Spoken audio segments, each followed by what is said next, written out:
സ്ഥാനമൊഴിയുന്ന governor Arif Mohammad ഖാന് memento കൈമാറി chief secretary Sharada Muraleedharan. രാജ്ഭവനിലെത്തിയാണ് മെമന്റോ കൈമാറിയത്.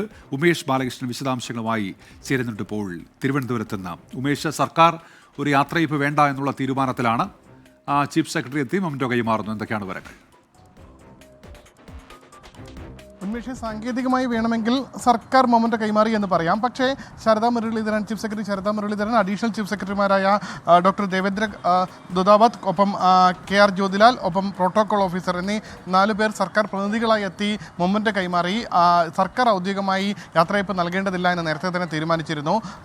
സർക്കാരിനെ ഈ ദീർഘകാലവും പ്രതിസ്ഥാനത്ത് നിർത്തി നിരവധി പ്രസ്താവനകൾ നടത്തിയ ആളാണ് ഗവർണർ. അതുകൊണ്ട് തന്നെ ഒരു യാത്രയയപ്പ് നേരത്തെ ഇതിനു മുൻപ് മുൻ ഗവർണർ സദാശിവത്തിന് നൽകിയതിന് പോലെ ഒരു വലിയ രീതിയിലുള്ള യാത്രയപ്പോ അല്ലെങ്കിൽ അത്തരമൊരു മൊമെന്റോ ഒന്നും നൽകി യാത്രയക്കേണ്ടതില്ല എന്നുള്ള തീരുമാനം സർക്കാരിനുണ്ടായിരുന്നു. ഒപ്പം ദുഃഖാചരണം കേന്ദ്ര സർക്കാർ പ്രഖ്യാപിക്കുകയും ചെയ്തിരുന്നു. എന്തായാലും ആ സാഹചര്യത്തിൽ ചീഫ് സെക്രട്ടറി നേരിട്ട് രാജ്ഭവനിലെത്തി ഗവർണറെ കാണുകയും സർക്കാരിൻ്റെതായ മൊമെന്റ് കൈമാറുകയും ചെയ്തു. പക്ഷേ സർക്കാരിന് വേണ്ടിയാണോ എന്നുള്ളത് ഇപ്പോഴും വ്യക്തമല്ല. കേരള സർക്കാർ എന്ന് ആലേഖനം ചെയ്തിട്ട് മാത്രമേ ഉള്ളൂ ആ മൊമെന്റയിൽ. ഗവർണർ നാളെയാണ് തിരുവനന്തപുരത്ത് നിന്ന് തിരിക്കുന്നത്. ഉമേഷ് ബാലകൃഷ്ണനാണ് വിവരങ്ങൾ നൽകിയത്. ചീഫ് സെക്രട്ടറിയാണ് ഇപ്പോൾ ഗവർണർക്ക് മെമന്റോ കൈമാറിയിരിക്കുന്നത്.